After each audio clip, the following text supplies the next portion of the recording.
So, it continues. But where did it start? Independent artists, sportsmen outside the law. The colorful culture of the city has become a platform for a variety of forms of self-expression. A human thought, visuals, beats and melodies, the sculpting of scents and materials to unique shapes can all express a human emotion. But what happens if someone chooses to express themselves through numbers?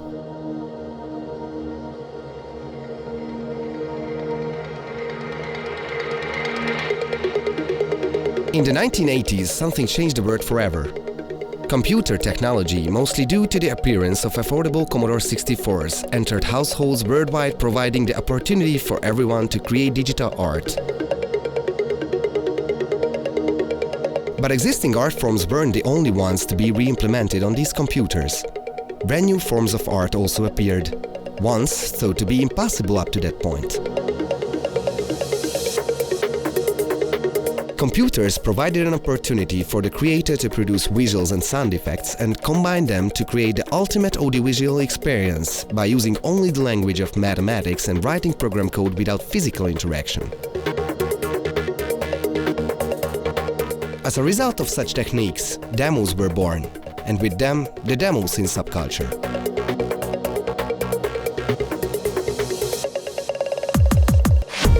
A demo can best be understood as a spectacular animated music video, which is usually a few minutes long, and yet it's something entirely different from a traditional video. Se nem videó, se nem audio file. Ez egy futtatható program. Igen, ez egy program. Igen, ez egy olyan program, mint bármi, egy játékprogram például. People who play video games may be familiar with the term demo. This software, however, should not be confused with the artworks demo sceners call demos. Van a játékdemo. A játékdemo az egy ilyen promóciós verziója egy játéknak, amiben benne van 2 pálya, teszem azt, és nem 200. Egy demo színdemo az egy művészeti alkotás, és semmi köze nincsen a játékdemókhoz.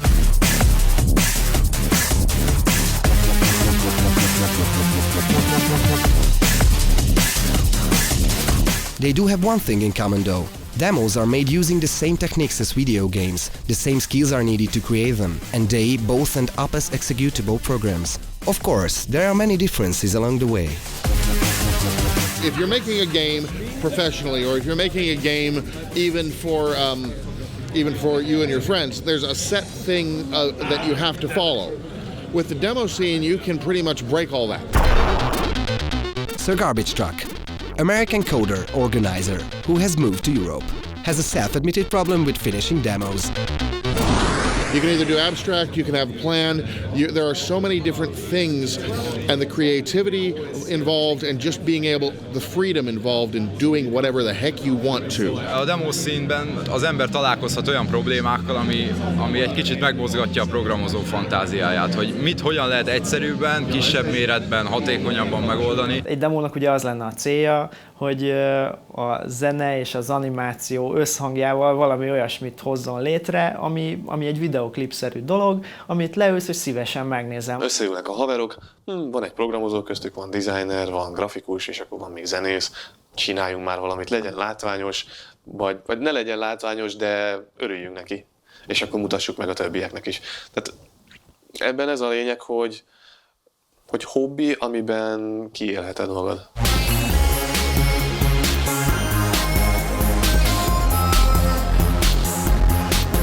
A legtöbb ember ezt nem tanulta sehol, sőt szerintem nem hiszem, hogy valaki is tanulta volna ezt, tehát itt mindenki autodidakta módon tanult meg programozni, rajzolni, zenélni.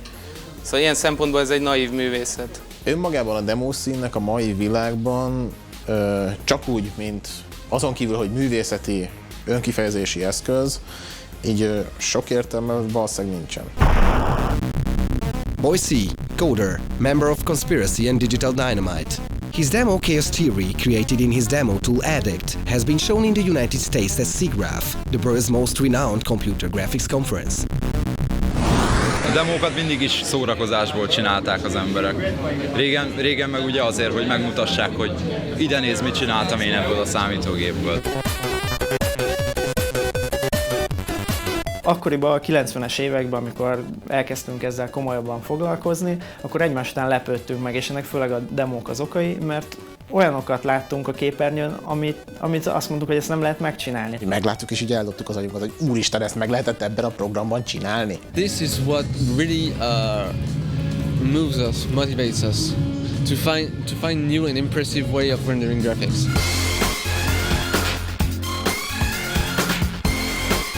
The similarities don't end there. The birth and eventual popularity of the demo scene can be largely attributed to the appearance of computer games, the removal of their copy protection and their subsequent distribution. Amikor elkezdték az emberek így feltörni a játékokat, mint C64-en 20 éve, 25 éve, most lassan 30, akkor hogyha valaki feltörte a játékot, akkor örült neki, hogy föltörte, és így beírta a nevét a játékba valahol, mint a high score listába, vagy mit tudom én, átírt egy kis képet, és akkor ott volt a neve. Aztán kitalálták, hogy tök jó, mi van, hogyha elérakok a játék elé valamit. Mit tudom én, egy képet. Aztán aláírtak egy szöveget, ez így scrollozott össze-vissza, elkezdtek ilyen greetingeket írni bele, egyre komplikáltabbak lettek. Ez kezd olyan lenni nekem, mint a graffiti világa. Igen, ez nagyon-nagyon hasonlít. Szokták, hát hallottam már ezt a kifejezést, ez ilyen digitális graffiti a demo szín.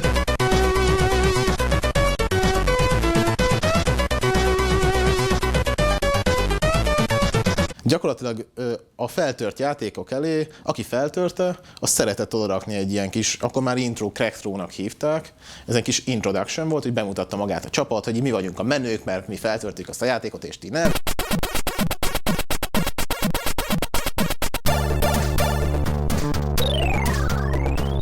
És akkor persze kialakultak ezek a csapatok, és nem csak a játékok feltörésében indult el a versengés, hanem abban is, hogy ki tud jobb és szebb ilyen intrókat rakni a játékok elé, és eljutott egy idő után arra a pontra, hogy voltak emberek, akik csak azért játszottak a játékkal, hogy előtte megnézzék az intrót.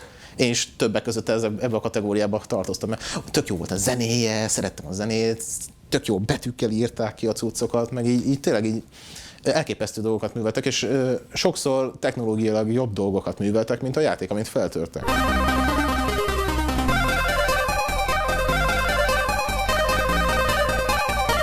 aztán eljött az a pont, amikor akik ezzel foglalkoztak, annyira megszerették ezt az egészet művelni, és azt mondták, hogy nem kell nekünk a játék, amit feltörjük, csináljuk magában. És ebben a pillanatban megszületett a demo szín.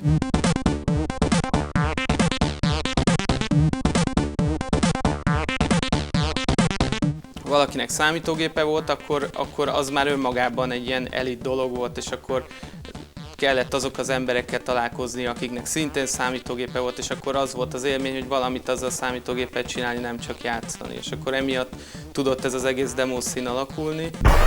Slice Pie, musician, graphics artist, member of United Force, has quite possibly written more music than any other Hungarian scener and has recently gained popularity outside Hungary after he started making his own demos and animations. Mi a Csokiban ismerkedtünk össze, a Csokoni Művelődési Ház. Ugye az volt a nagy ilyen a hazai számítástechnikai élet középpontja, a hétvégi klubok, Csoki klubok. Ott láttam még C64-en először demókat, és akkor rögtön nagyon megtetszett ez az egész dolog, és akkor először, jó sok évig először csak érdekelt a téma, aztán ugye ott alakultak ki a csapatok, és akkor így szépen belefolytam, meg belefolyt mindenki, aki ezzel foglalkozik hasonló módon. In the last 30 years, the demo scene having evolved from crack throws, as well as computer science itself, has gone through radical changes. Over time, the tools, the limits and the purpose have all changed. Régen az volt a cél, hogy ugye a kódolásról szólt ez az egész, hogy minél jobban kihasználni az adott szűk, korlátos gépnek a lehetőségeit, tehát egy 8 bites C64-et vagy egy Amigát. Annó ilyen nagyon az volt, hogy na megmutatjuk, hogy mi vagyunk olyanik, mikor ilyen világrekord mérhető volt, Commodore 64, mindegyik gép ugyanolyan teljesítmény volt, és akkor olyan világrekordokra mentek, hogy igen, én tudom a legtöbb színuszosan mozgó pontot kirakni, vagy én tudom a legtöbb hullámzó, scrollozódó feliratot valaki kirakott 250 pöttyöt, de a szomszéd Pisti kirakott 253-at, akkor onnantól kezdve megint ment egy ilyen 48 órás kaffein maraton, hogy na akkor hogy lehet 257-et kirakni.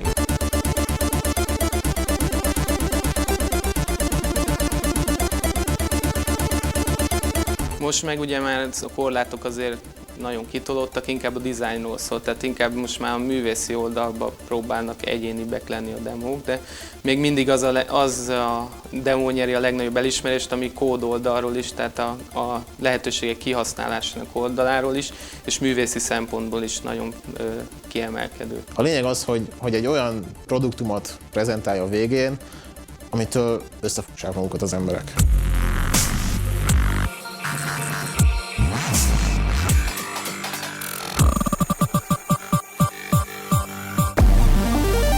Of course, this is the easiest to achieve when the audience knows the limitations of that given computer and is aware of the technical possibilities. Naive observers may not be astonished by a rotating cube, even though perhaps even the engineers creating the computer wouldn't have thought that to be possible on the system in question.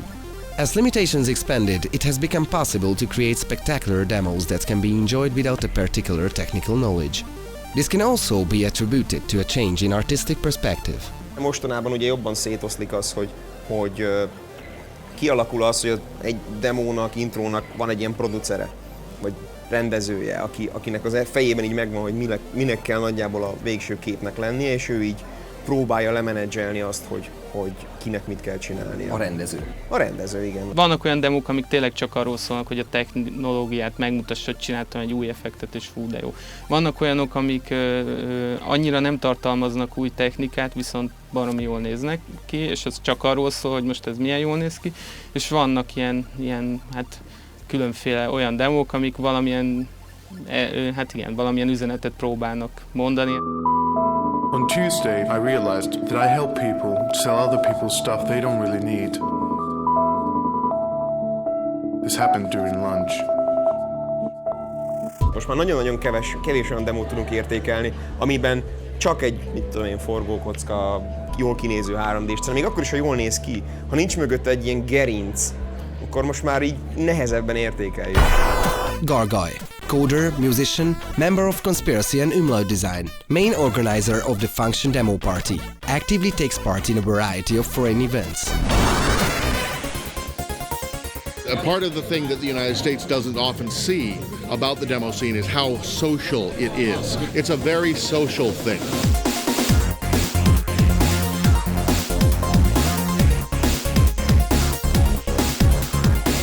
The small community of the scene itself is as important to keep the creation process alive as the artists themselves. The communal event of the subculture itself is called the Demo Party, a computer-related event where fans of the scene compare their skills, exchange experiences and ideas, and socialize. Productions are entered in a variety of categories, and ultimately they are subjected to a final audience vote. In essence, these parties keep the demo scene running. Úgy nagyon kevesen csinálnak valamit, hogy csak úgy, és akkor majd felrakjuk valami internetes oldalra és eljut a többiekhez, hanem mindig az a terv, hogy egy partin, a versenyre, a kompóra beadjuk, és akkor megnézzük, ha nagy hangerőn, nagy vásznon, és akkor örül a közönség, vagy nem örül neki, de az a cél, hogy mindenképp valamilyen hatást váltson ki.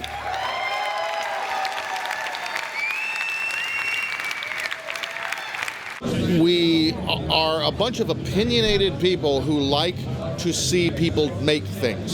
Az, hogy a nagy képernyőn lássad a művedet, és 200-an nézzék, és utána megtapsolják, annál nincs jobb érzés.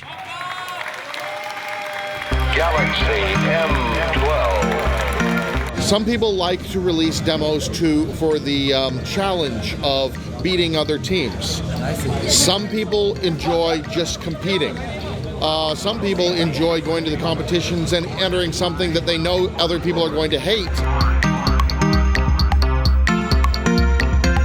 The roots of demo parties reach back to the 80s, and their existence can also be owed to illegally cracked and distributed games. Ezek a partik eredetileg copy partik voltak, tehát ott másolni jöttek össze az emberek, a legújabb... Nem lehetett még lopni, meg minden? Lehetett, persze, csak ugye még nem volt internet, hanem kénytelen. A legegyszerűbb módszer a posta után az volt, hogy átmentél a szomszéd Józsikához, és átmásoltad a flopit. És ugye 40 darab szomszéd Józsika volt, akkor kibéreltetek egy műfázat. Bravo Zulu 88 requesting your position. Coordinates 521.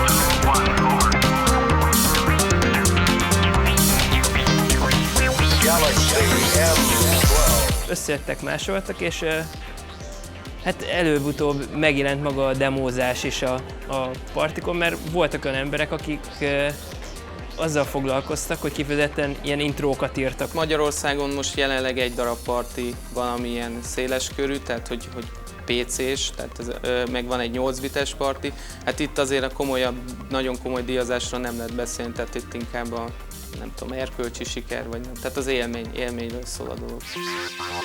Function is currently the biggest Hungarian multi-platform demo scene party, hosting 150 to 200 enthusiasts annually since 2003. About a quarter of them participate in the competitions as well. A kemény mag az mindig egy olyan, nem tudom, hát 100-200 fő lehetett, akik úgy komolyan, és hát ez a mai napra egészen összeszűkült erre a 50-60 emberre. Tehát mi már tényleg mind ismerjük azért így egymást. Mit vártok el egy ilyen partitól? Amikor megcsináljátok, akkor az a lényeg, hogy a legjobb demók jöjjenek? Vagy hogy együtt maradjon a társaság? Van célja ennek, vagy csak legyen? Minél több ember jöjjön, minél jobban érezzék magukat, és minél jobb produktumok szülessenek. És nem tudnék sorrendet felállítani ezek között, hogy ezekből melyik. Azt tudom, hogy amikor vége a partinak, és így körülnéz az ember azokon, mit tudom én, 100-150-200 emberen, aki eljött, magyar viszonylatban általában ez annyi, akkor így zsigerből tudja, hogy majd jövőre is kell csinálni egyet, mert kell, pont. Nem tudom elmagyarázni, hogy miért. Ez egyszerűen annyi, hogy sok boldog embert látsz. Hogy most azért boldog, mert jók voltak a demók, és olyat látott, mint még soha. Vagy azért, mert a mellette ülővel, mit tudom én, életében először beszélt, de már, mit tudom én, cseréltek egy forrást, és így fú, hát most kapott egy soft szintit, és akkor azzal majd tud valamit kezdeni.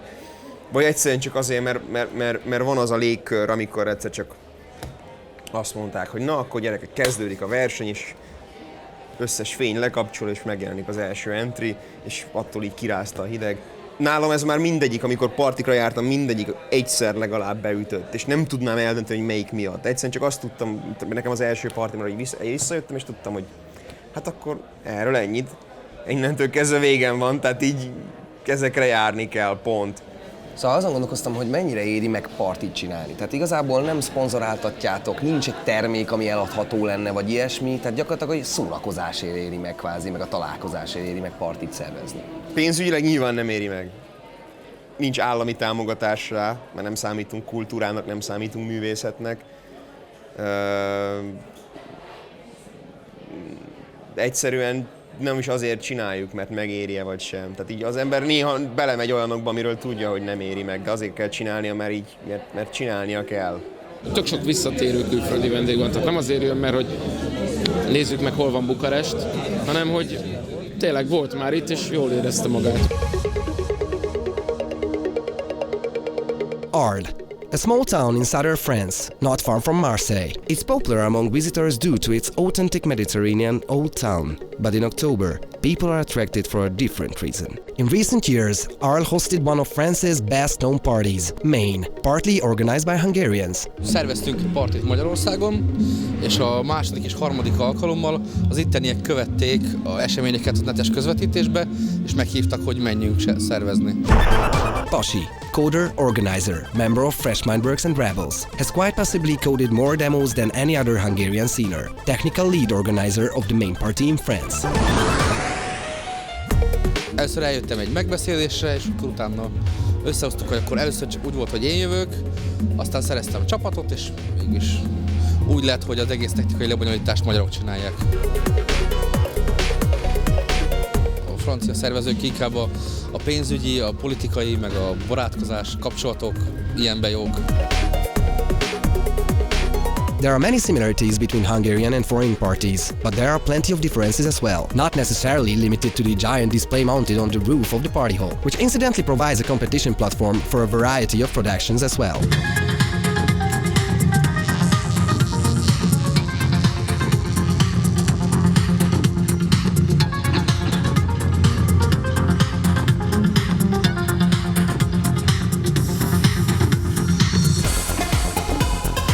Tulajdonképpen Magyarországon egy partinak az összköltségvetése az annyi, mint ami itt jut 2-3 emberre. Tehát sokkal több.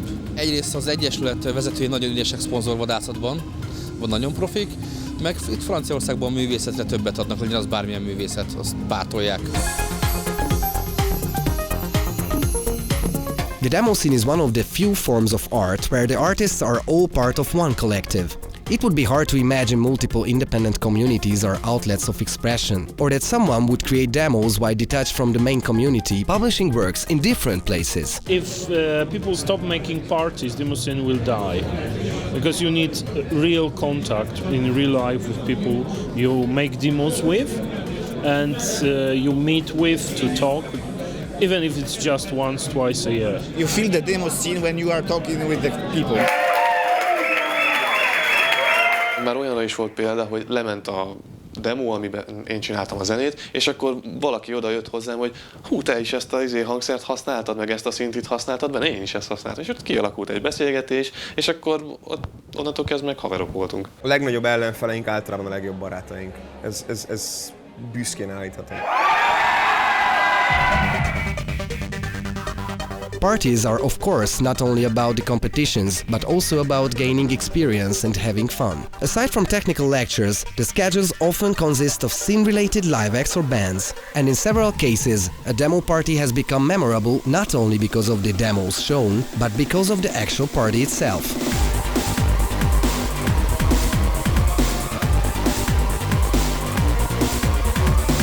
Lengyel partiknál simán előfordul az, hogy már az első napon a komplet organizing team naprészeg. Jönnek az emberek partira, és így nem tudják, hogy hol van semmi, mert így finneknél meg inkább az, hogy mindenki ül, nyers vodkát, ding, üvegessével, és akkor egyszer csak oda megy és lepisálja a másiknak a bicikliét. Haláleset még nem volt, ennyit tudok mondani. Haláleset és szülés.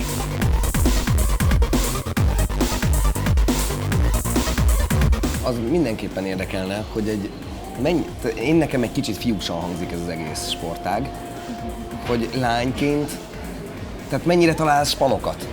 Kvázi, hát fiúkat találsz elsősorban. Persze.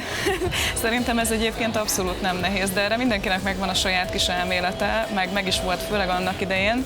Amikor én érkeztem, akkor már volt egy pár csaj a demoszínen, Európa szerte is, meg Magyarországon is. Érdekes, hogy akkor már volt egy zenészlány is, volt grafikus csajszi is, volt kóder csaj is. Igazából nyilván nagyon sok a látogató is, vagy a barátnő, aki kíséri a párját. Nem tudom, hogy aktivitásban mennyi. Én azért arra tippelnék, hogy aktivitásban még mindig egy ilyen 90-10-es arányt hozunk, nem? Tehát azért vagy 80-20? Inkább 80-20. Demos aren't the only things to compete at parties. Other categories include pictures, music, standalone pieces of code, even photos and miscellaneous other productions. They do have one thing in common though. They are mostly finished just before the deadline. Mivel mindenkinek nagyon kevés ideje van demókat csinálni, mindig a legutolsó pillanatra marad, és az utolsó pár nap az már alvás nélkül telik el szinte, és csak a demók készítéséről szól. És ezért látni a legtöbb demón kiforratlanságot, vagy hibákat, vagy jellemzően ilyen kis esetlenséget, mert az utolsó pillanatra rakják össze az emberek, és ez ad egy ilyen elég komoly izgalmat, ami így fenntartja ezt a dolgot. Tehát ez ilyen szempontból ilyen szellemi extrém sportnak is lehet nevezni. Sometimes it happens that the demo is finishing at the party. Yes, I heard that somebody is finished at the last moment. So when someone is finishing a demo...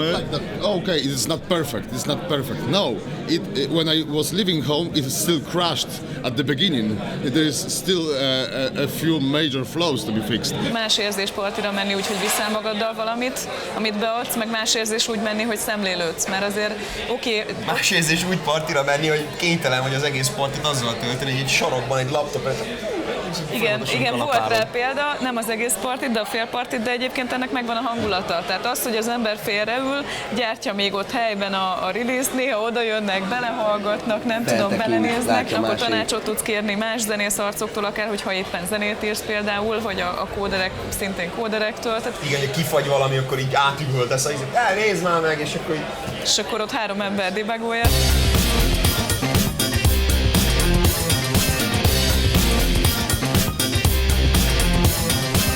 Mennyi minimum, amennyi idő kell hozzá, hogy úgy átlagban, hogy összeálljon egy ilyen dolog? Másfél óra. Tehát igen, tehát a néhány órás minimum időtől kezdve tényleg ilyen emberévek.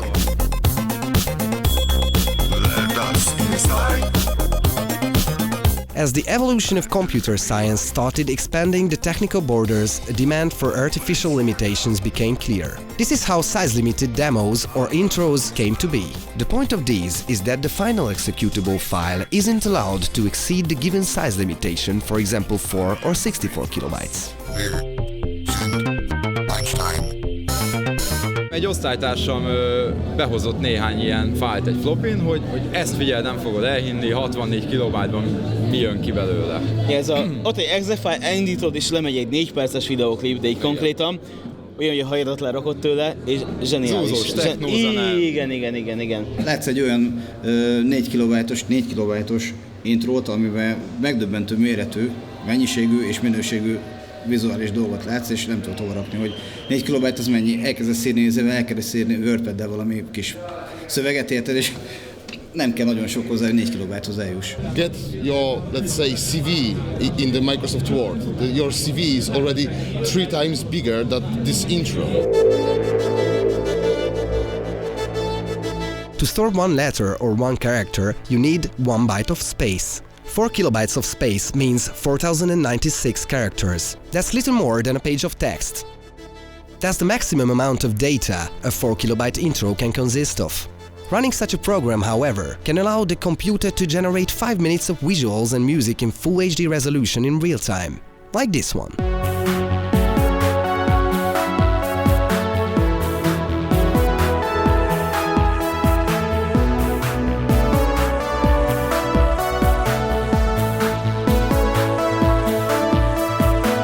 When you are limiting yourself to a very tight size like 4 kilobytes or 64 kilobytes, you really need to use not so usual ways of drawing to the screen or getting sound out of the speakers.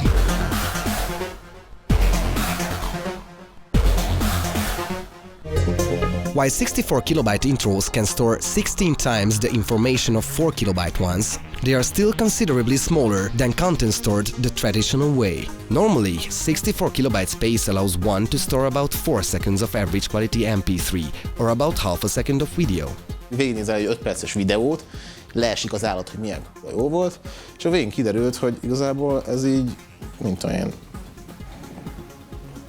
10 000-szer ráfér egy DVD-re, egy CD-re. Ahelyett, hogyha kiírnád videóba mondjuk, akkor ráférne 3-szor. Some people think even 4 kilobytes of space is too much. This is why we can encounter productions and competitions for 256 or even 128-byte intros, where the limitation is merely this amount of characters. Nowadays, these usually consist of short animations without sound. 128 byte-ban egy kvázi 3-dimenziós látványt láttunk. Így leesett az állam mindenkinek. Üvöltöttünk, tapsoltunk, vastaps minden. Kitették a nagy kijelzőre, Total Commanderbe a hexakódot. Ennyi. És megtapsoltuk a kódot, mert eldobtuk az agyunkat, hogy ennyiből ilyet létrehoztak. To feel the need for the limitation, you know, to feel more creative.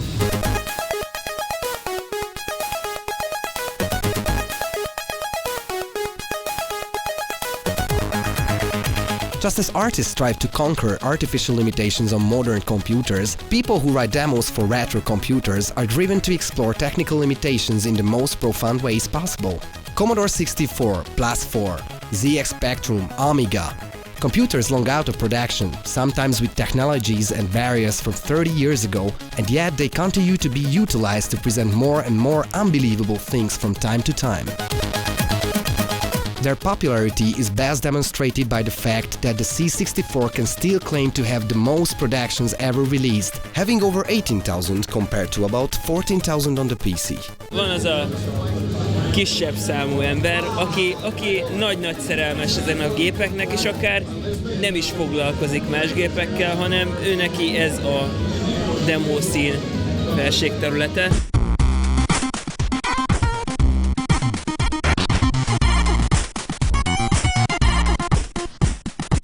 Régen, amikor nagyon sokan voltunk, mert mint egy demószínen, akkor volt ez a nem túl komolyan vehető ellentét dolog. Tehát ez kicsit ilyen rájátszott is volt. Tehát ez a C64-esek az PC-sek ellen, vagy leginkább az Amigások a PC-sek ellen, meg az ilyen kis, tudod, ez a Depeche módosok a Cure-osok ellen, meg stb. Reptile started as a musician, later worked as a coder, member of Astro Idea, with whom he has won a variety of competitions. Annó az Amiga volt a vezető számítógép, és ez nagyon megelőzte a korát. Egy rettenetesen elegánsan megcsinált gép volt, tehát nagyon ötletes volt az egész. És hát ez így igazából fájt az embernek, hogy rengeteg szempontból visszalépés volt az a PC. Az Amiga az nem tömegtermék volt, ez volt benne a vicc, hogy olyan volt, mint egy Harley Davidson, tudod, hogy annak ilyen patinája van az egésznek. És ott a PC a tömegtermék, a kis kis műanyag dzsunk, amiben darabokat kidobálsz, stb. Tehát nyilvánvalóan üzletileg az volt a sikeres modell. De pont emiatt az ilyen patina miatt alakult ki az a fajta elképesztően szigorú kultúra, ami körülötte van. Hogy így ölnek azért, hogy az Amiga az nekik mit jelent. Amiga!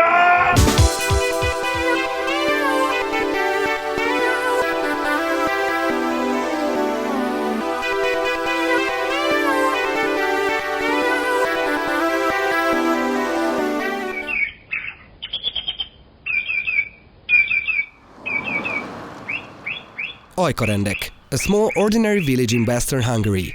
Streets are quiet, people are nice. Once a year, however, something changes.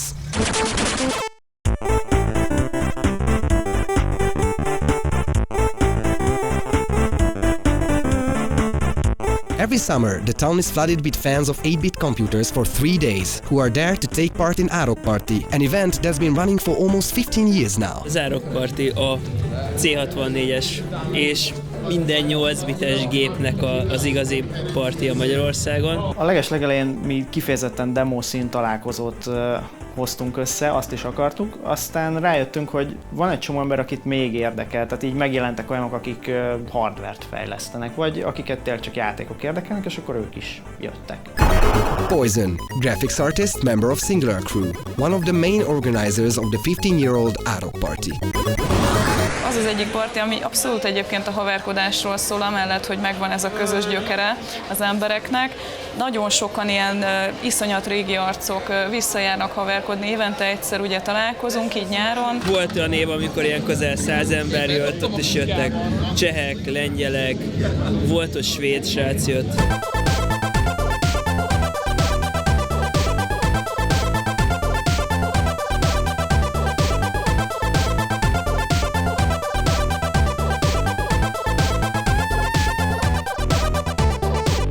Volt olyan szabály, hogy nem lehet bevinni olyan gépet, ami nem 8 bites. Ezt így nagyon szigorúan vették, és utána később már a szervezők is hozták a saját gépüket, ahol emulátor... a telefont se vitték. Igen, már egy telefont gondba lenni, be kéne vinni, mivel mondjuk az én telefonom az papíron 1000-szer gyorsabb, mint a C64-es volt. Kitaláltuk azt, hogy nem csak ezek a szokásos grafika, zene, demo versenyek vannak, hanem van játékverseny is, sőt minden évben próbálunk kitalálni valami olyan programot, amivel újítunk, tehát amit egy másik találkozón nem kapsz meg. Tehát az idén például volt egy kalandjáték, amit a faluban kellett játszani, tehát számítógéphez így igazándiból közösen volt. Kaptál egy térképet, menj ki a faluba, és akkor oldjál meg különböző feladatokat. Valami pályát akarsz. Ez plazma effekt.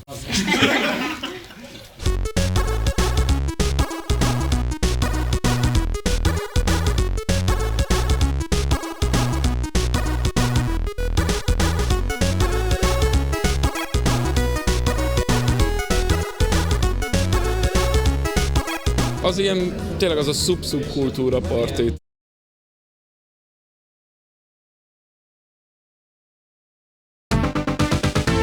The hype around the Commodore 64 continues to live on in a variety of ways. The popularity of music made with the C64 is undiminished. Today there are a lot of people experimenting with performing C64 music live, whether with an orchestra or even a cappella.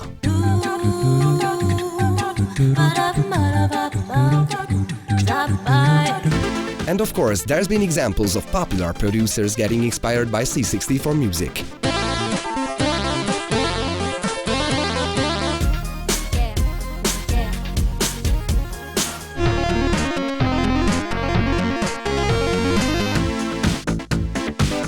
C-Drip Alliance is a band who adapts C64 music to the arsenal of a rock band.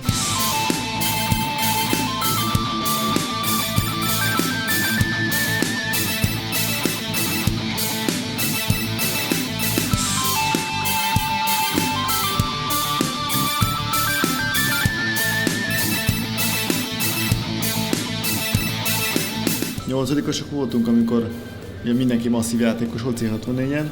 Neked volt magnód, amivel fel lehetett venni a levegőből a tévéből a zenéket. A tévéből a zenéket, és akkor azt hallgattuk ő meg ilyen kazettán. Gyakorlatilag a játékok zenéjét hallgattuk, igen. A játékok meg demók zenét.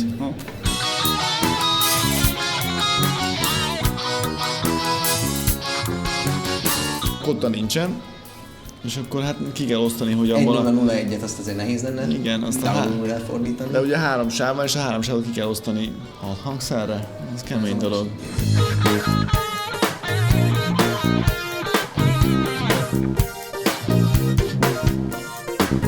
Legnehezebb talán az volt, hogy van egy csomó olyan nóta, amit egyáltalán nem élő zenére találtak ki. Nincs egy adott hang, nem össze-vissza dobálóznak a hangokkal, de végülis rendszer jár össze, csak lehetetlen így végigmondani, hogy ez egy durskála.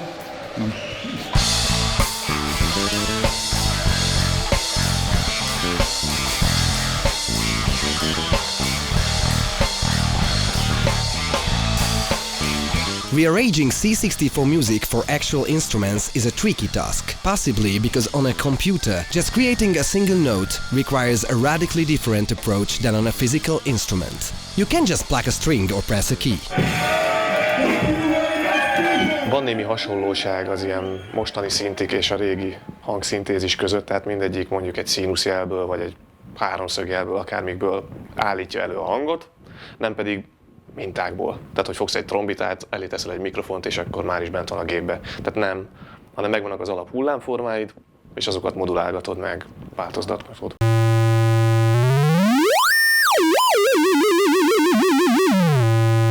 Azt a parancsot kell kvázi adnod számítógépes nyelven a gépnek, hogy te moduláld ezt a hangot ingyenesen? Igen, csinálj egy színuszjelet, állíts be X frekvenciára, mondjuk 1 kHz-re, akkor kapcsold be a filtert rajta, az mondjuk legyen aluláteresztő, és akkor vágd el 2000 Hz-nél mondjuk. Vincenzo, musician, member of Conspiracy, Rebels and Fresh Mindworks, capable of producing music on any machine, regardless of the number of bits available. A C64 SID-nek elég limitált képességei vannak, de annak ellenére nagyon sok mindent meg lehet vele csinálni. Például összesen 3 darab sávot tudunk csak használni, tehát ez azt jelenti, hogy 3 hang szólalhat meg egyszerre. Itt a kreatívság az hatványozottan jó, hogyha van.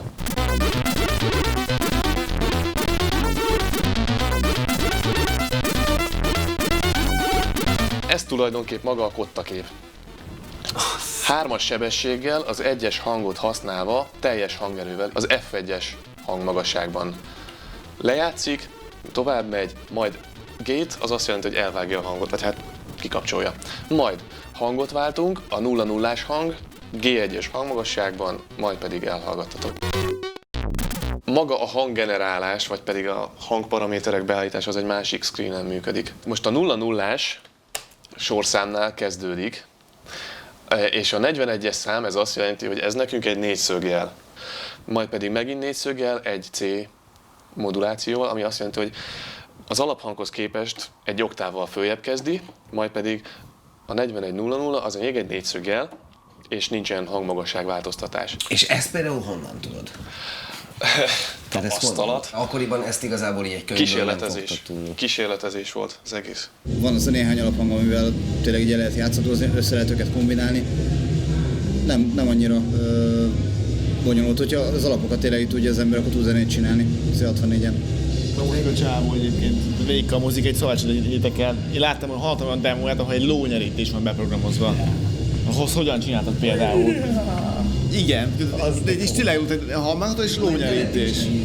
Figyelj, 02, 06, 41. Jó, oké, menjél át. 68, 7B.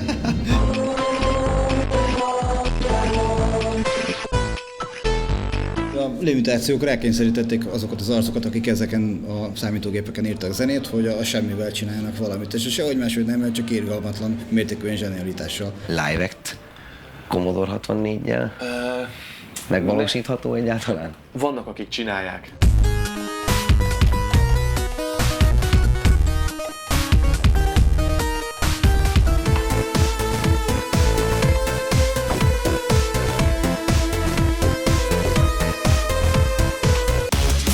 With the appearance of the Amiga and the PC, music tools evolved further. First, trackers appeared, bearing a slight resemblance to C64 software, but with the ability to play back digitized samples, eventually allowing people to write complex pieces of music. Today, demo music is written with the newest generation of music software, the same tools used for songs you hear on the radio. A 4 or 64 kilobyte intro, however, due to the restrictions in size, can rarely allow digitized sound, so one must revert to the original approach seen on the C64 and create sounds using basic waveforms.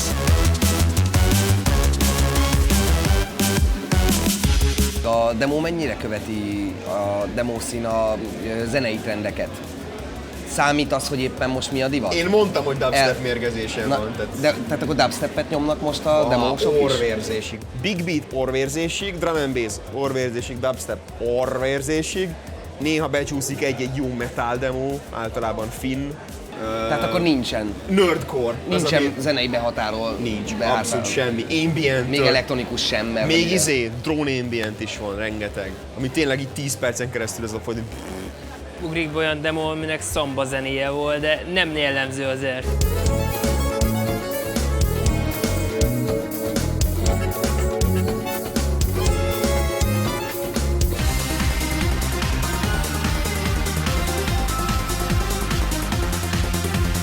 Ahhoz képest, hogy számítógépes zenék, ez egy spó zenék szerintem. Azért nem például rengeteg zsenialitás van benne, és tényleg, hogyha ezek az emberek így írtak volna a slágereket, akkor ezek slágerek lettek volna szerintem. Olyan dallamvilággal, amik számokat rendelkeznek simán.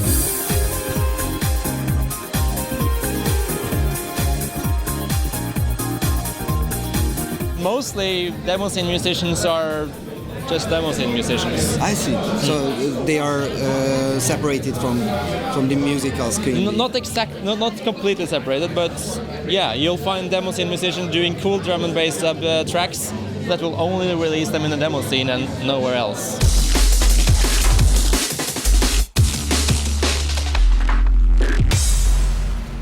Így egy ilyen demónak a zenéjét valamilyen módon, valami kommerciális módon felfuttatni, ez valahogy távol áll az egésznek a filozófiájától, vagy tehát nem érdekel ez senkit igazából. Az a probléma, hogy általában, hogy a zenék színvonala, meg a népszerűség az valahogy nem mindig egy szinten mozog. Itt például, nem tudom mennyire hallatszik a háttérben, tehát ordas zseniális elektro zenék mennek, és mi az a világban megy? Come on, Barbie girl. Computers' graphical capabilities have evolved considerably over the past 30 years, simultaneously with their musical ones. Today, artists use tools to create a 3D model that makes the workflow similar to sculpting an actual statue. 20-25 years ago, in the age of C64, graphics artists found themselves facing limitations that made drawing pictures pixel by pixel the fastest way. Ez egy billentyűzetről vezérelhető program. És pont ebben rejlik a gyorsasága, ha az ember hozzászokik ahhoz, hogy milyen funkciókat hol ér el benne, akkor viszonylag gyorsan lehet vele rajzolni. És itt igazából csak nagyítva látod a képet. Itt kívül teljes képernyős felbontásban csak megnézheted. The biggest challenge, however, is that while the C64 only has 16 colors, it can only display 2 or 4 colors on a single character. Drawing applications mark these character limits with a grid. Itt már látszik is, hogy nem férek el, tehát ezt a narancssárga színt itt nem bírom áthozni, mert ezen a karakterhelyen már használok ugye a fekete háttér mellett 3 színt. És ilyenkor jönnek ugye a trükközések, amikor azt mondom, hogy cserélgetek le különböző színeket, amiket még talán nem veszel észre. Tehát most, hogyha egy-egy pixel torzul színében, az még a szemed nem biztos, hogy fel fogja fogni.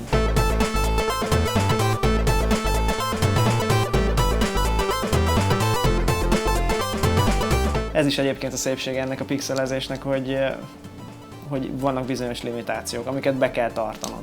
Nem elég az, hogy te most itt pöttyönként tényleg összehozod azt a képet, amit szeretnél, hanem meg kell azt is oldanod, hogy a hardware limitációival is számoljál, azokat is betartsad.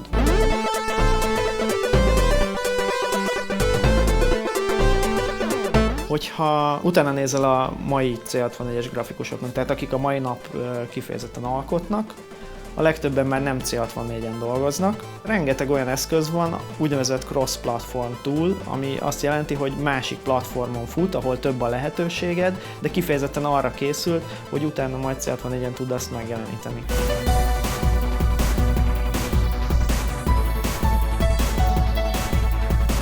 Legújabb hobbi, az pedig az, hogy nem rajzprogramokat hoznak létre, hanem úgynevezett konvertereket. Ez azt jelenti, hogy használhatsz bármilyen PC-s rajzprogramot, amit csak szeretnél, és a végeredményt átadod egy konverternek, ami megpróbálja kitalálni, hogy hogyan tudja ezt a legoptimálisabban megjeleníteni C64-en. Here, the programmers compete in using undocumented, essentially faulty functionalities of the computer to create more versatile video modes, which can be used to produce pictures in higher resolutions or with more colors. The rules of these modes are so complex that keeping them all in mind while drawing is practically impossible, which is why tools are written to convert finished pictures to such formats. Olyanok a limitációk, hogy azt így emberi aggyal nem nagyon lehet felfogni. Tehát azt, hogy használhatok 3 karakterenként hátulról egy színt, ami nyújtott pixel, de fölötte használhatok karakterenként, rastersoronként 3 másik színt, és akkor még afölé nem tudom én milyen, tehát ezeket nem fogod tudni agyilag feldolgozni.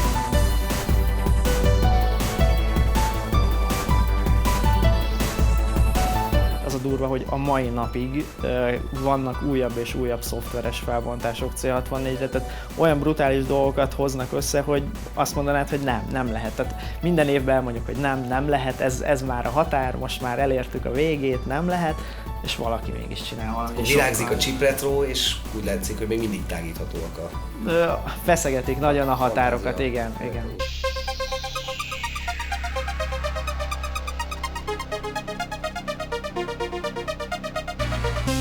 The progress in computer science has obviously upgraded the visuals as well. Nowadays, the tools used for making pictures shown at demo parties are the same tools used for creating popular animated films or computer games. It's possible, however, to find subgenres unique to the demo scene, such as logos which are meant to display text in a spectacular manner, similar to graffiti. These logos sometimes appear next to the demo in the informational text files as well, in which case they are recreated by only using the ASCII character set of the computer. In the 80s and 90s, it wasn't just the production process of such artworks that was more difficult than today. Without the internet, general communication and the distribution of such works was performed the analog way, through ordinary mail.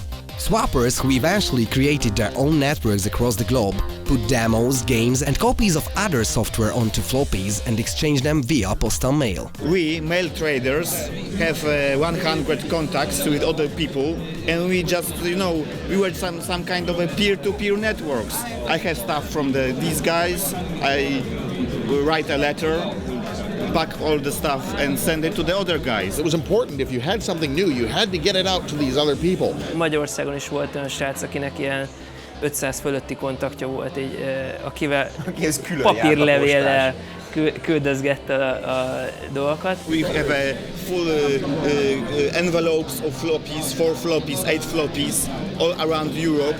So I had let's say 20 huge envelopes in my post box every day. Swappers were important people at that time in the groups because they would distribute your stuff. After every party, I released a pack, which was all the intros from that party was included in the pack. Demos and applications weren't the only things to be distributed via mail. Teams of self-appointed editors started so-called disk magazines. These weren't just text files, but executable programs displaying their content. Volt egy lemez, egy PRG fájl, az volt egy lemezújság, betöltődött, kiválasztottad, hogy milyen kategória, hírek, stb. Rovatok voltak benne ugyanúgy, és akkor azt tovább küldted a másiknak, a barátodnak, vagy ismerősödnek, vagy szomszédnak odaadtad, és akkor így terjedtek ezek a dolgok. If you go back through these early disc mags, you'd see terms like stamps back. And, guys were trying to, they didn't have that much money. But you had to keep up all these contacts that you had. If you had 100 contacts, you'd say stamps back, meaning send my stamps back to me so I can use them or try to use them again.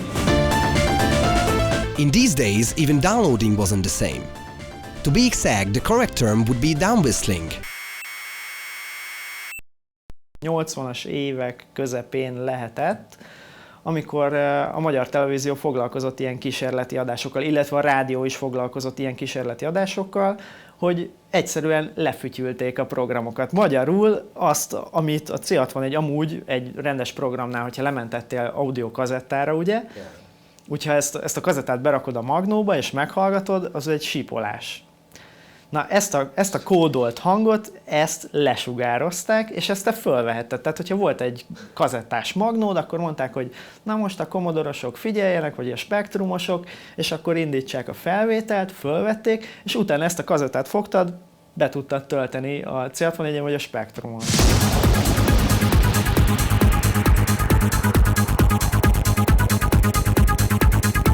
Today, PC demos or intros are generally made in one of two ways. Either from scratch, programming the demo from the ground up, or by utilizing a demo tool created by the coder of the group.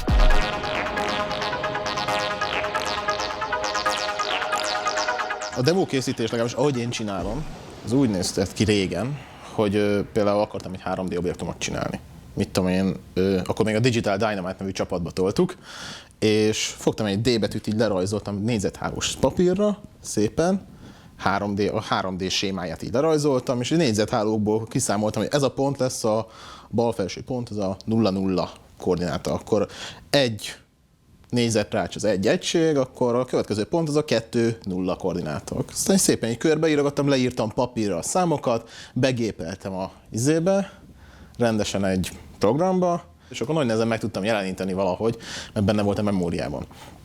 És rengeteg ilyet csináltam, és nagyon meguntam a végén, és azt mondtam, hogy oké, írok egy programot, ami legenerálja nekem ehelyett a program kódot.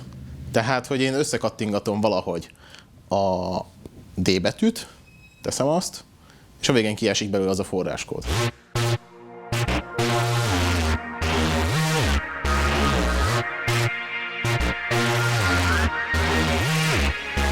Hogyha mondjuk rendes világbeli példákkal nézzük, akkor a mi túljunk az egyben egy Photoshop, egy 3D Studio és egy Premiere. Ez a három, ez így egybe van, megcsinálod a textúrákat procedurálisan, akkor utána összerakod a 3D modellt, azt leanimálod, és a leanimált modelleket utána egy ilyen videóvágó részben összerakod, és aztán nyomsz egy space-t, és lejátszódik a videó. És azért nem használjuk ezeket a kommerciális dolgokat, mert mi 64K intrókkal dolgozunk. Mi nagyon pici dolgokat szeretnénk csinálni, és ez egy spéci eszközök kellenek, és mi ezeket fejlesztettük le.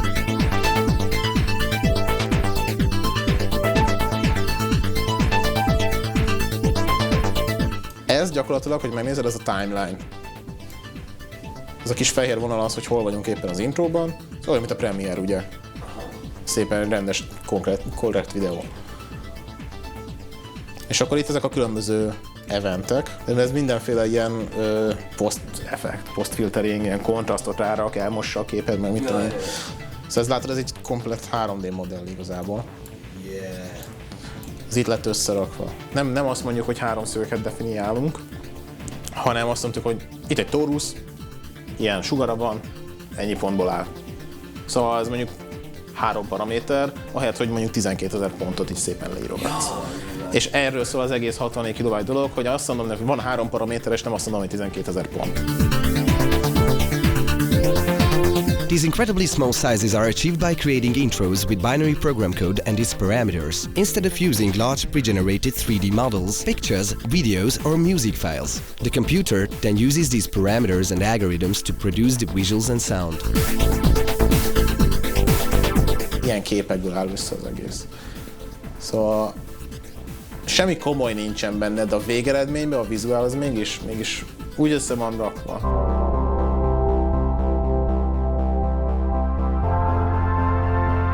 Itt ugye nem vízszimulációt láttunk, bár mégis úgy néz ki, mintha hullámozna a víz. Ezek nem valódi csillanások, bár úgy néz ki, mintha a nap csillanna meg. Tehát itt nem valódi dolgok vannak szimulálva, hanem teljesen más módon csak hasonlító dolgokat hozok létre. Itt vannak egymás alatt a különböző események. Például egy darab layeren csak a nap mögött elhaladó felhők látszanak, nem tudom mennyire látszik. Akkor a következő az csak az égbolt, tehát ez egy lap, amire egy ilyen színátmenet van rárakva. A következő az csak a víz. Az látható, hogy a víz tulajdonképpen csak annyi, hogy egy ilyen textúra elszkroll a képernyőn. A következő az, hogy a víznek a csillanásai, amik megint csak sima részecskék. És akkor az a trükkje az egésznek, hogy van egy ilyen effektünk, amivel a sorokat el lehet így tolni szépen, tehát vízszintes irányba a sorok el vannak tolva, és hogyha ez történik, akkor olyan hatása, mint hogyha a víz hullámozna, ugye megy ez a víztextúra, és rajta csillogna a víz. Tehát így lehet 64K intrókba például rendkívül kis méretben látványos dolgot létrehozni.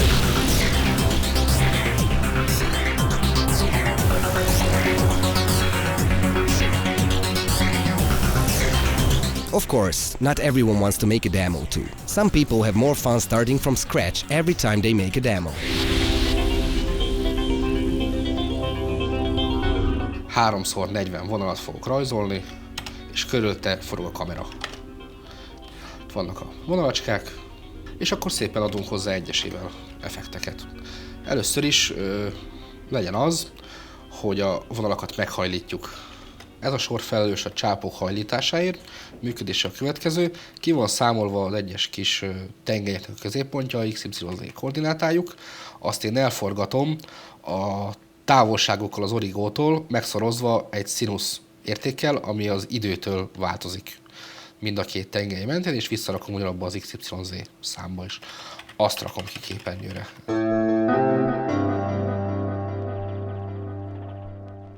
Hogy akár azt mondom, hogy minél távolabb van a középponttól, annál hosszabb legyen a vonal.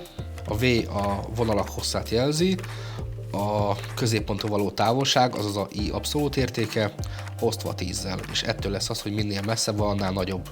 Mert ha a koordinátája nagyobb, akkor távolabb van a középponttól. És itt kicsit lejjebb hozzáadom a koordinátához. Először az X-hez, a V-t, aztán az Y-hoz, aztán az Z-hez.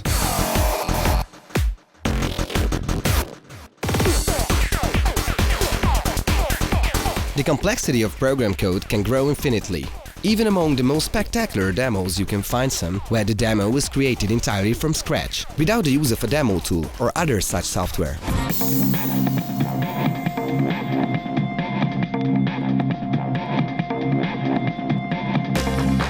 With time, works that cannot be classified as music, graphics or demos have appeared. This gave birth to the white category. Lehet egy tök igényes renderelt animáció, lehet egy valami rövid film, de lehet bármilyen borzalom. Murphy, coder, graphics artist, member of Exceed, the editor of Scene.hu and the Genuine Demo Scene Encyclopedia.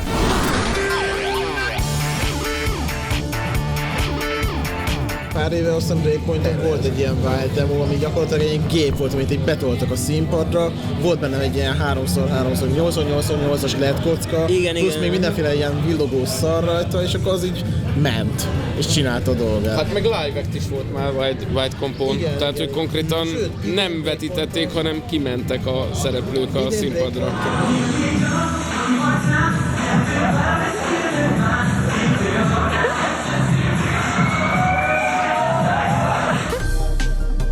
Valaki fogja és csinál egy hűtőszekrény mikrokontrollerből demót, mint ahogy... De azért erre szerintem nem mondhatjuk, hogy poén. Tehát nem. Jó, hát ő halálkomolyan, amikor ő megcsinálja, ő ezt halálkomolyan csinálja. Igen, és amikor végignézed a demót, az is halálkomoly, mert 3 percig megy folyamatosan jól kinéző effektek, meg jó zene. Csak amikor az elején közli, hogy igen, ez a kontroller egyébként ugyanaz, amit a, mit tudom én, milyen Zanussi Gorenje hűtőszekrényekben használnak, akkor úgy mondod, na akkor lássuk.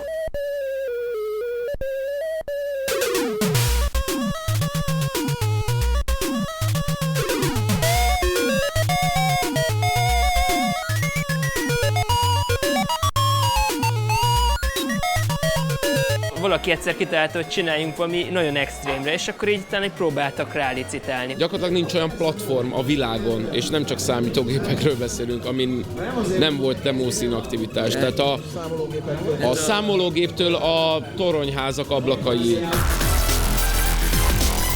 While they don't strictly tie into the scene, one could perhaps classify the animations which are displayed on the wall of the 18th-story Schönherz dormitory at the Budapest University of Technology every year during the Schönherzkupa, a wide demo. Originally, this merely meant using lamps placed in the dorm room windows, but from 2010 the display was upgraded to provide a higher resolution and colors for the event entitled The Matrix.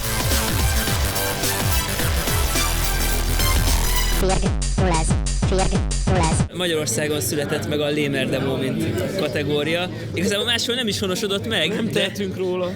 De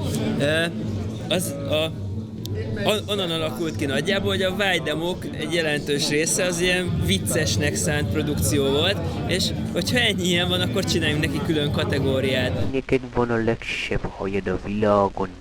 Megfoghatom? Jaj, nem úgy gondoltam, jaj, meg! Ez volt kb. A legnépszerűbb kategória néhány éven keresztül. Igen, mert egy minimális tudásra nem kellett túl nagy technikai tudás, és akkor összeraktak valami ilyen minimál animációt, aláraktak valami nagyon vicces zenét vagy szöveget, és akkor volt egy-kettő egyébként, ami tényleg vicces volt, tehát hogy tudtak jó poénokat csinálni, de a legtöbb az annyira fárasztó volt. Ez a gyermek 38 évesen lő a Windows elé, 40 évesen szívrohamot kap, 41 évesen pedig meghal.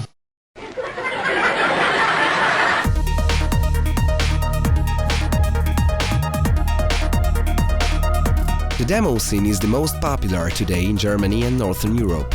These countries also host the largest annual parties as well. Breakpoint in Germany had 8 times until 2010, hosted more than 1,000 people from almost 30 countries around the world. Similarly grandiose are Assembly in Finland or The Gathering in Norway, which both originated as demo parties but are now open for the masses of computer gamers as well. Smaller events occur all over the world, and the number of productions released so far have grown over 50,000. The roster is obviously huge, so becoming one of the best and the most recognized isn't an easy task. But from time to time, Hungarian groups have proven their place among the best, presenting artists whose reputation spreads across continents. Az Nvidia szervezett egy demopartit USA-ba, San Jose-ba, és a Gargaj volt, aki a rendezvényt konferálta.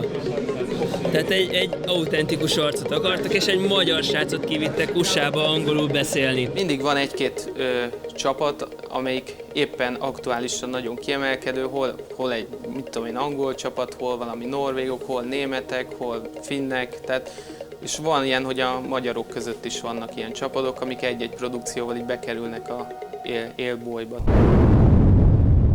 Conspiracy is one of these groups, formed in 2002 by members of the 3 most active groups at the time.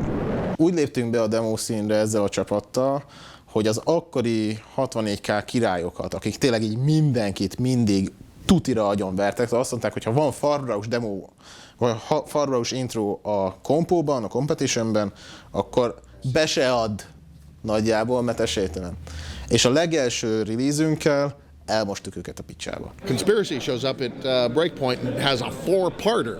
4 complete demo parts in one 64K intro, which was astounding.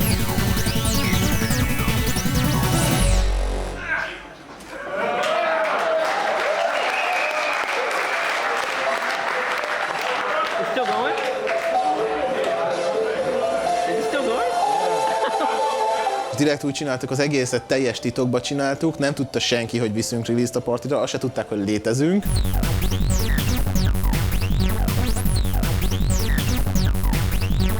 Ilyen blockbuster effektet akartunk, hogy most itt vagyunk, megjöttünk, tessék! És bejött.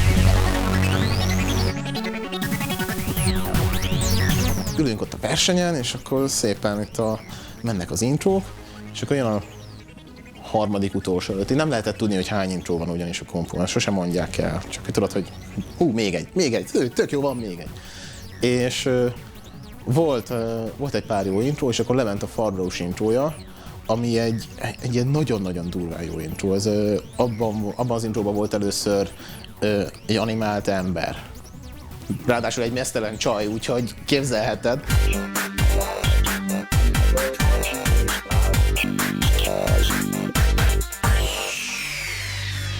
Vége lett az intrójuknak, mindenki azt hitte, hogy vége a versenynek, és akkor beadtak még egy entrit. A miénket utoljára. És így mögöttem megszólalt Tomcat, hát ezt már le se adják, mert hát a Farbraus az annyira jó volt. És hát a Project Genesis volt az intro, amit leadtunk akkor. Az egy 10 perces intro, és nagyon-nagyon változatos, és gyakorlatilag mindenkinek van benne valami, amit tud szeretni.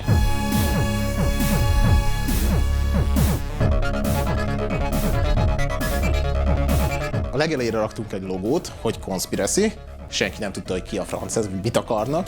Legvégére meg úgy csináltuk meg, de direkt a legvégére hagytuk azt, hogy kik csinálták. És azt csináltunk, hogy ilyen valós idejű ruhaszimulációval egy magyar zászlót így lengettünk, és előtte meg így megjelentek a neveink. És amikor megjelent az én nevem, Tomcat konkrétan mögöttem ült, hogy akkorát beleütött a vállam, hogy anyátokat, ezt nem mondtátok el.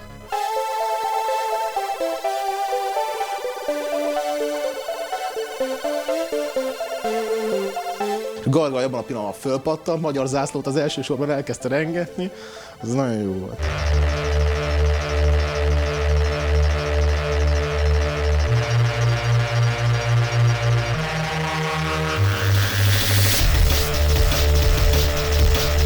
Their initial success was followed by even more.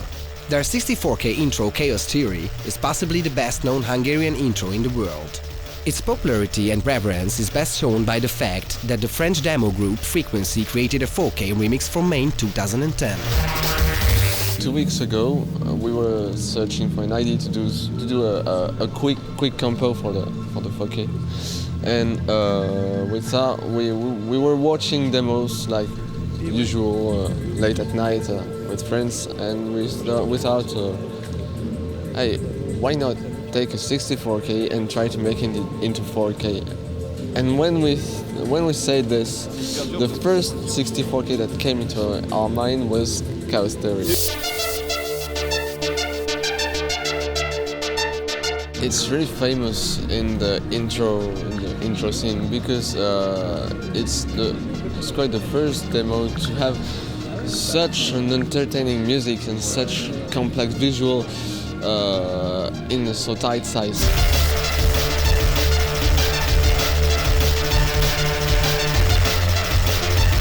Of course, Conspiracy isn't the only Hungarian group we can be proud of. Exceed in 2000 made demo history when they won both of the biggest demo parties in 1 year.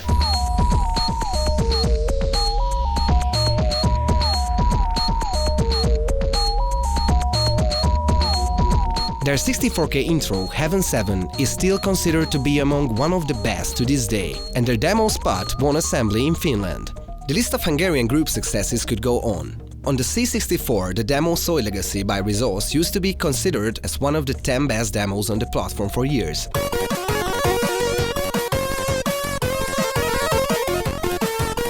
Az érdekes dolog az, hogy szerintem ez az ilyen magyar szellem ugyanúgy megvan a demo színben is, hogy megnézel, mit tudom én, ilyen barcelonai meg a Sydney olimpia között volt az időszak, amikor így az egész ország tombolt az Egerszegi Krisztináért, a Kovács Ágér, a Darnyi Tamásért, Nagy Timáért.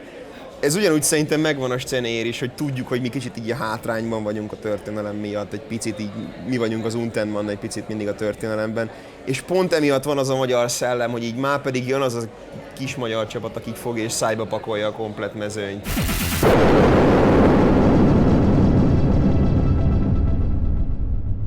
És mi volt a 91-92-es periódusban?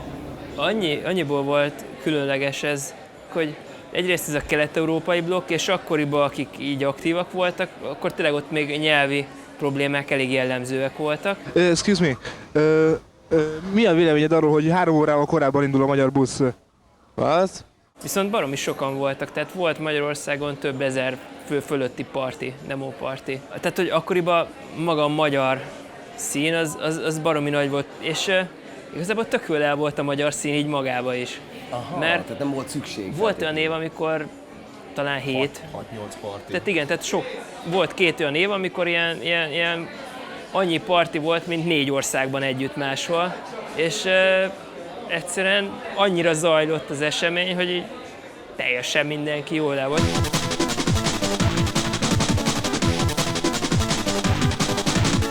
Így a magyarok mennyire sikeresek, van a Poet, az a legnagyobb ilyen demo szín oldal, ahol szinte minden produkció fönt van, ami így elérhető, és ott van egy ilyen toplista a legnépszerűbb demók. Most nem tudom, hogy hány magyar van, de volt olyan, amikor a top 10-ből 3 magyar volt. És mi az igazi elismerés? Megnyersz egy partit, főleg, hogyha olyanok előtt nyered meg, hogy ők is úgy tették. Szerintem ezt emberre válogatja. Nekem nagyon-nagyon kedves elismerésem az, amikor partin oda jön valaki, hogy jaj, te csináltad a... Fú! Tudod, hogy eljutott így egészen az ilyen ér legaljáig, amikor valaki hallott valamit, és így fú, mekkora volt, és egyszer csak rácsodálkozik, hogy fú, azt te csináltad, hát az nekem rajta van az NPR-on lejátszomon, vagy annyiszor láttam, meg tök tetszett. Ez a legjobb, amikor nem is tudják, nekem ez hogy te tetszik voltál, a legjobban. és akkor derül ki. Szerintem ez a legnagyobb elismerés egyébként.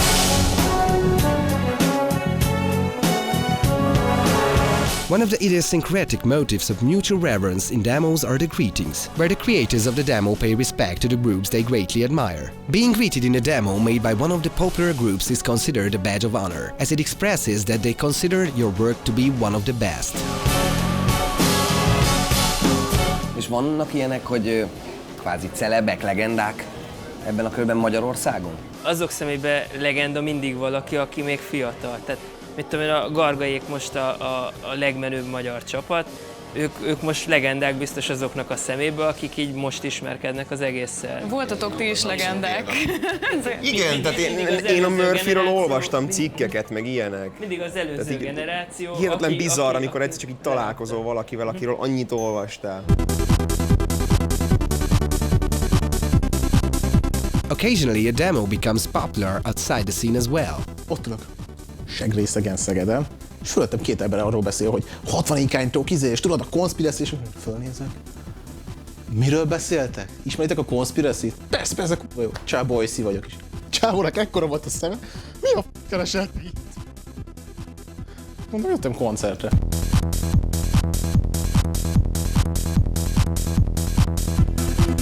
Volt olyan, hogy valahol az ELTE mellett ott a ZP környékén ittunk, és megjelent valami 3 csaj.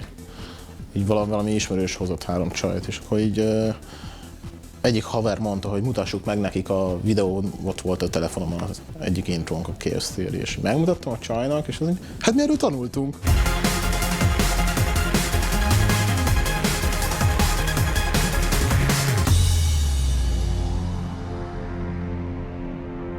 The demo scene is dead. Ez a kifejezés, hogy a demo scene halott, ez az utóbbi 30 évben mindig elhangzik. Én 98-ban kapcsoltam az egészbe. 98-ban sokan már nem azt, hogy temetni akarták, de más volt az egész. 15 évvel ezelőtt még több fél tucat, volt olyan fél tucat partis rendezvény is volt egyébben, és ez nagyon megcsappant. Amikor 96-ban csináltuk a Színesztet, akkor azon 1200 fizetővendég volt. Tehát az egy nagy buli volt.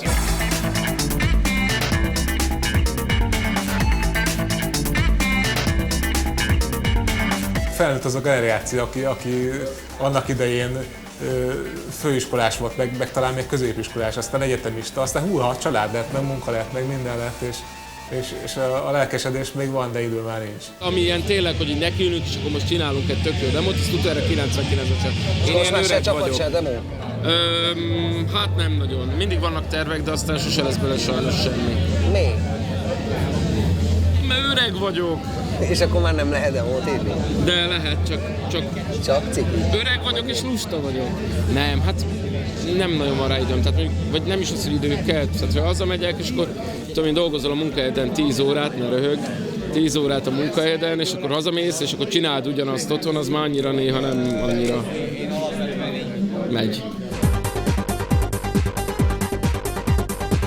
Az utánpótlás ugyan nyomokban utolérhető, de korán sem olyan számban és mértékben, mint ahogy ezt az aranyérában láttuk. To create a demo, there's a lot of work involved with it.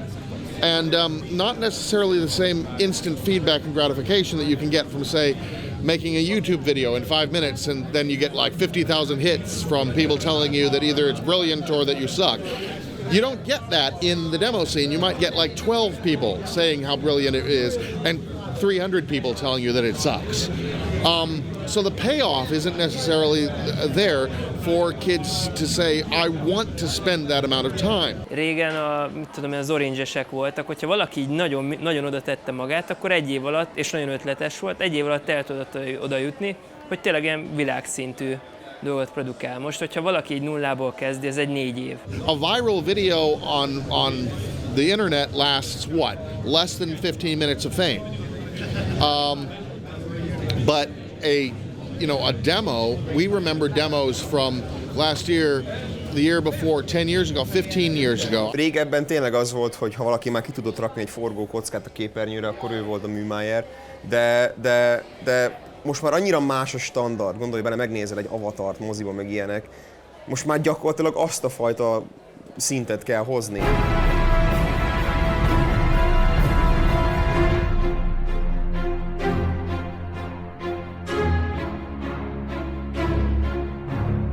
Pont emiatt kell nekik néha segíteni, hogy majdhogy nem már mentálisan kell fölkészíteni arra őket, hogy az első demójukat egyáltalán megmerjék csinálni. Hát ez a probléma, hogy nem mernek, pedig ez hülye hozzáállás szerintem, mert ha nem tud olyat, de akkor még megpróbálta.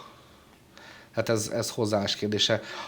Az a lényeg, hogy sikeres akarsz lenni a demoszínen, vagy jelen akarsz lenni.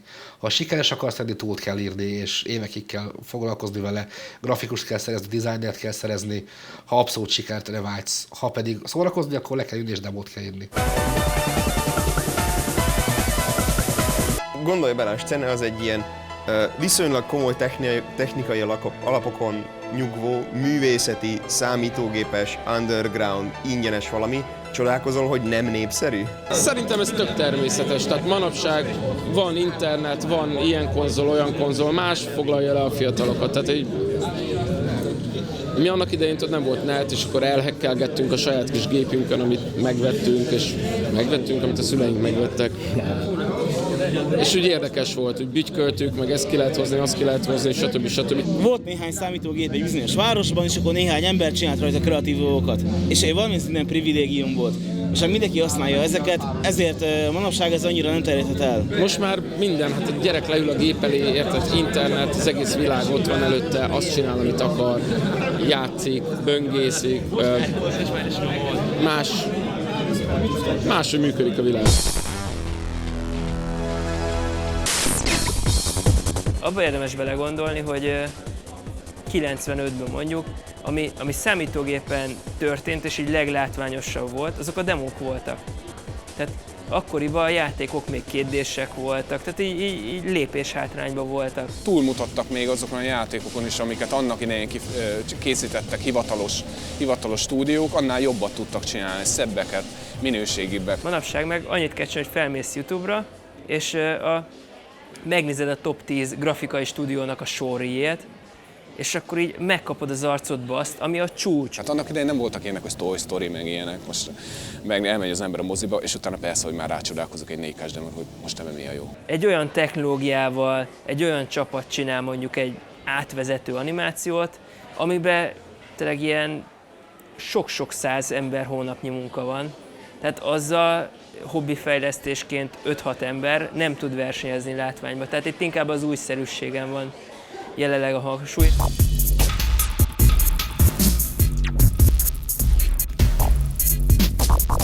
Az öregek mindig erre panaszkodnak, hogy jaj, már nincsenek fiatalok, de azért csak jön egy új csapat, csak jönnek új emberek, bele rázódnak ebbe az egészbe, aztán fejlődnek ők is. Én azt mondom, hogy nagyon nagy szerencse van, hogy egyáltalán így megkaptam ugye a demoszint, tehát szerintem az nekem egy nagy szerencse, és valahogy nagyon jól összejött. És hogy találtál rá, vagy hogy? Hát, kerestem a programozási anyag után, és akarva belé találtam ebbe a demoszintbe, és megláttam mi az, és hű, ez nagyon klassz. Max User 6000 traveled all the way from Transylvania to Budapest to present his first demo ever at Function 2010. Akkor ment a demo, a szívem valahogy nagyon felgyorsult. Olyan, mintha egy zenekar kiáll, vagy egy olyan, filmet mintha a zenekar kiáll, pontosan.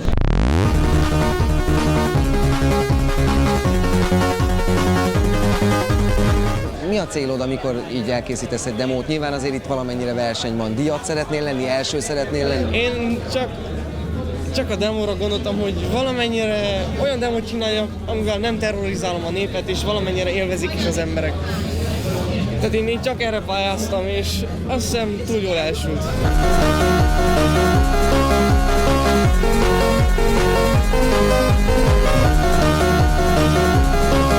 Better than intended in this case means the demo finished first in the demo competition after the audience vote. And while there isn't much to be gained apart from recognition and some modest prizes from the sponsors, there's a chance that experience gained in the scene will provide him with a good job offer. A demo színnek a legnagyobb felvevő piaca az a játékipar, meg a különböző ilyen animációgyártó cégekhez keverednek el emberek. Én konkrétan úgy kerültem például a játékfejlesztésbe, hogy anno egyik régebbi magyar játékfejlesztőnek az ügyvezetője, tulajdonosa, ő időnként lejött partikra, pont így toborozni. Számomra ez, nem akarok hazudni, egy ilyen 7-8 éven keresztül egy hobbi volt. 7-8 éven keresztül én zenéltem, és ontottam ki a zenéket.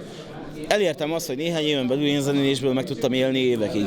Mindössze azért, mert én évekig ezt hobbi szinten csináltam, onnan, hogy a demo szín valamilyen szinten ugródeszka volt számomra. Nagyon jó tanulóterep, tehát hogyha valaki itt megtanulja a dolgokat, mert itt direktbe visszajelzést kapsz. Tehát lemegy a demo, fújol a közönség, meg azonnal megmondják, hogy hát ez kész, vagy azt is azonnal megmondják, hogy marha jó volt. És ebből nagyon sokat lehet tanulni, tehát ebből a, hogy mondjam, teljesen pofátlan és sértő módon visszaérkező direkt visszajelzésből nagyon megtanulja az ember, hogy mi az, ami működik, meg mi az, ami nem.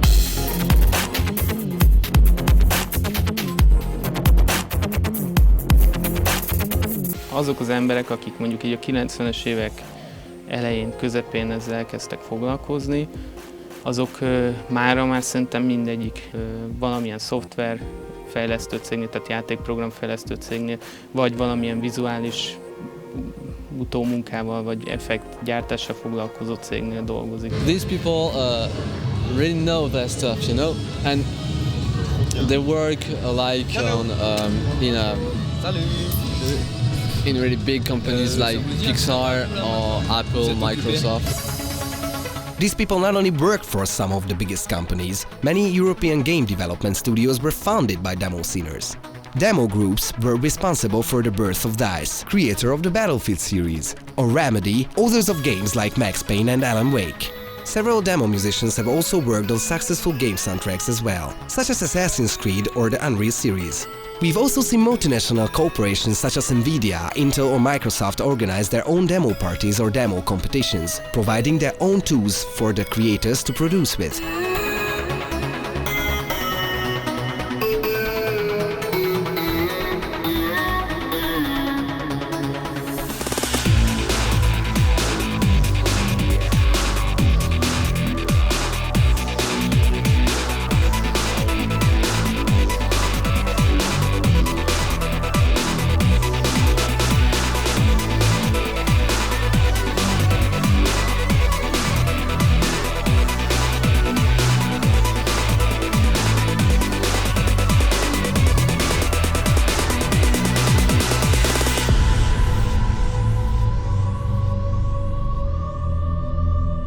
Artists in the scene are motivated by publicity or word by success. As professional they are, their works are only intended for those few hundred people who understand and appreciate them. Their works may be world class, yet they don't seem to mind that the world itself has probably never heard of them. A demószín az amatőr liga, tehát hogy itt az emberek ezt nem veszik olyannyira véresen komolyan. Tehát lehet, hogy a kóder meg a grafikus világszínvonalú dolgot rak bele abba a demóba, de ez mégiscsak egy hobbi. Meg akár a zenész is ír egy baromi jó zenét, ami sláger lenne, de ez akkor is egy hobbi, ez arról szól, hogy az a produkció ott menjen, és ez egy nagyon szűk körnek készül. Én nem is olyan dologgal akarok foglalkozni, ami mindenkit érdekel, hanem pont ez benne a jó, hogy pár embernek ez nagyon jó, őnekik ez a hobbi. Ennyi. Whether we recognize the values of our era and our past depends on us. What we learn from our cultural environment also depends on us. There's always a new and exciting scene to discover. Whether we color the future or let it fade to grey, ultimately depends on us.